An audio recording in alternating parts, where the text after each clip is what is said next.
Hello दोस्तों, अगर आप हमारे चैनल पर नए हैं तो चैनल को सब्सक्राइब जरूर करें। बरसात की वो अंधेरी रात, खौफनाक कहानी। रात के 8 बजे थे।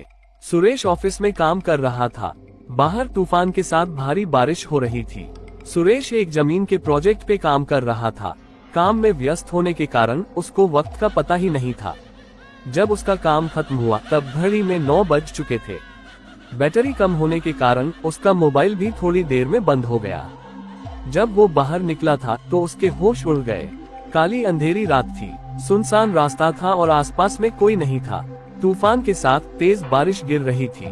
भारी बारिश की वजह से बिजली के खंभे से सारी बत्तियां भी बुझ चुकी थी। सुरेश ने जैसे तैसे करके अपना स्कूटर निकाला और अपने घर की ओर जाने लगा। कुछ देर बाद अचानक रास्ते में एक बिल्ली दिखाई दी, इसलिए सुरेश ने स्कूटर को ब्रेक लगाए, लेकिन ब्रेक लगाने के बाद सुरेश का स्कूटर वहीं पर ही रुक गया। सुरेश को ऐसी अनुभूति हुई जैसे मानो उसका स्कूटर किसी ने जकड़ लिया हो। सुरेश स्कूटर से उतरा और काफी बार प्रयास किया, लेकिन स्कूटर चालू ही नहीं हो रहा था। तेज बारिश की वजह से सुरेश पूरी तरह से भीग चुका था। ठंड के मारे वह कांप रहा था। अचानक स्कूटर बंद होने से उसकी घबराहट और ज्यादा बढ़ गई। वह अपने स्कूटर को साइड में ले गया और डर की वजह से कुछ देर अपनी आंखें बंद कर ली। थोड़ी देर बाद उसको एहसास हुआ कि उसकी पीठ पर किसी ने हाथ रखा है। सुरेश जोर से चिल्लाया, कौन है? कौन है? मुझे छोड़ दो। उसने पीछे मुड़कर देखा तो कोई नहीं था। उसने सोचा कि शायद उसका वहम होगा। वह बहुत डर गया था। अचानक उसने बत्ती बुझने और जलने की आवाज सुनी और पास में देखा तो उसके स्कूटर की बत्ती जल रही थी और बुझ रही थी। ऐसा कुछ पलों तक चला, फिर बत्ती बुझ गई। सुरेश को कुछ समझ में नहीं आ रहा था कि अब वह क्या करे। वो कुछ हरकत करता उससे पहले ही उसके सामने एक लटकता हुआ सफेद छाता उसको सामने दिखाई पड़ा। सुरेश ने डर के मारे अपनी आंखें बंद कर ली, लेकिन वह अपनी आंखों को ज्यादा देर तक बंद नहीं कर पाया। जब उसने अपनी आंखें खोली तो उसके पैरों तले जमीन खिसक गई। उसकी नजरों के सामने एक चुड़ैल थी। उसने सफेद साड़ी पहनी थी। वह डरावनी नजरों से सुरेश को देख रही थी। फिर उस चुड़ैल ने छाता जमीन पर फेंक दिया। सुरेश ने देखा कि बारिश की बूंद चुड़ैल की साड़ी पर गिरते ही बूंद लाल रंग की हो गई। धीरे धीरे पूरी साड़ी लाल रंग में परिवर्तित हो गई। ये दृश्य देखकर सुरेश भयभीत हो उठा और अपना स्कूटर चालू करने लगा। सौभाग्य से उसका स्कूटर चालू हो गया और वह तेजी से अपने घर की ओर बढ़ने लगा। कुछ देर बाद वही चुड़ैल सुरेश के स्कूटर के सामने आ गई। सुरेश स्कूटर को नियंत्रित नहीं कर पाया और स्कूटर एक पेड़ पे जाके टकराया। पेड़ से टकराते ही तुरंत सुरेश की मौत हो गई। अगले दिन सुबह जब कुछ लोगों ने ये देखा तो पुलिस को बुलाया और लाश को सुरेश के घर वालों को दे दिया और पुलिस ने जांच पड़ताल करके ये बताया कि सुरेश की मौत अकस्मात से हुई। वह तेज रफ्तार से स्कूटर चला रहा होगा और नियंत्रण न रहने पर पेड़ से टकराकर उसकी मौत हुई। सुरेश की मौत के कुछ दिन बाद ऐसी ही तेज बारिश हुई जितनी उस रात को हुई थी। सुरेश के 2 खास दोस्त थे, रमेश और परेश। वो दोनों सुरेश के साथ ही काम करते थे। रात के 3 बजे थे। रमेश अपने कमरे में सो रहा था। उसको आसमान से बिजली कड़कड़ाने की आवाज सुनाई दी। रमेश ने अपना ध्यान सोने पे केंद्रित किया।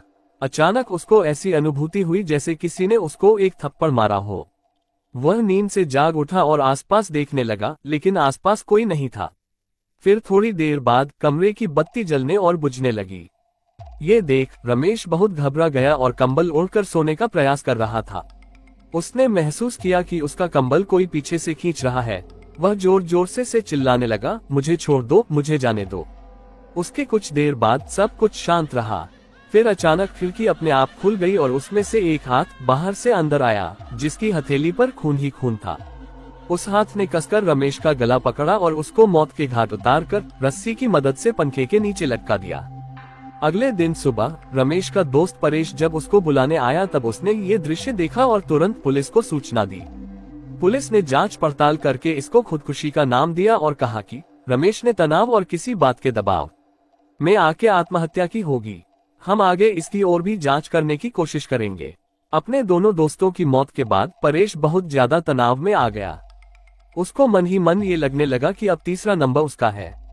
उसने ऑफिस जाना भी बंद कर दिया। कुछ दिनों उसने आपको अकेले में रखा, यहाँ तक कि वह अपने परिवार के लोगों से भी ज्यादा बात नहीं करता था। कुछ दिनों बाद उसको लगा कि अब खतरा टल चुका होगा, तब वह अपनी पत्नी के साथ दूसरे शहर घूमने चला गया। कुछ दिनों तक उसने अपनी पत्नी के साथ दूसरे शहर में सैर की। कुछ दिनों घूमकर दोनों वापस अपने घर आ गए। अब परेश के मन में डर का नामो निशान नहीं था। वह आराम से जीवन व्यतीत करने लगा। दूसरे शहर घूमकर आने के बाद वह रोजाना ऑफिस जाने लगा। एक दिन ऑफिस में ज्यादा काम की वजह से उसको देर तक रुकना पड़ा। उस रात को भी तूफान के साथ भारी बारिश हो रही थी। परेश अपनी कार में बैठकर घर के लिए रवाना हुआ। रास्ते में एक बड़े से खड्डे के साथ उसकी गाड़ी टकराई और कार का एक पहिया खड्डे में गिर गया। परेश कार से नीचे उतरा और बहुत प्रयास किया, लेकिन पहिया खड्डे से नहीं निकला। परेश कोशिश कर रहा था कि एक औरत वहां से गुजरी। उस औरत ने बड़े प्यार से रमेश को कहा, सुनिए, क्या मैं आपकी मदद करूं? रमेश ने कहा, नहीं, मुझसे ही नहीं हो रहा है तो आपसे थोड़ी होगा। फिर भी आपको लगता है तो आप एक बार प्रयास कीजिए। उस औरत ने कार को पीछे से सिर्फ थोड़ा सा धक्का मारा और कार का पहिया खड्डे से निकल गया। परेश ने उस औरत का धन्यवाद किया और उनको पूछा, आपको कहाँ जाना है? इतनी रात को आप अकेले कहाँ जाओगे? आप मुझे बताएं, मैं आपको जहाँ जाना है छोड़ देता हूँ। जी धन्यवाद आपका। यहाँ से थोड़ा आगे एक तालाब वाली गली आती है, वहाँ मुझे छोड़ दीजिएगा। तालाब के पास में ही मेरा घर है, औरत ने जवाब दिया। परेश ने उस औरत को अपनी कार में बिठाया और आगे बढ़ा। परेश को थोड़ा डर जरूर लग रहा था, लेकिन उसने गाड़ी चलाने पे ध्यान केंद्रित किया। थोड़ी देर बाद पीछे से आवाज आई, बस यहाँ पे रोक दीजिए, मेरा घर पास में ही है। परेश ने कार रोक दी और उनको उतरने को कहा।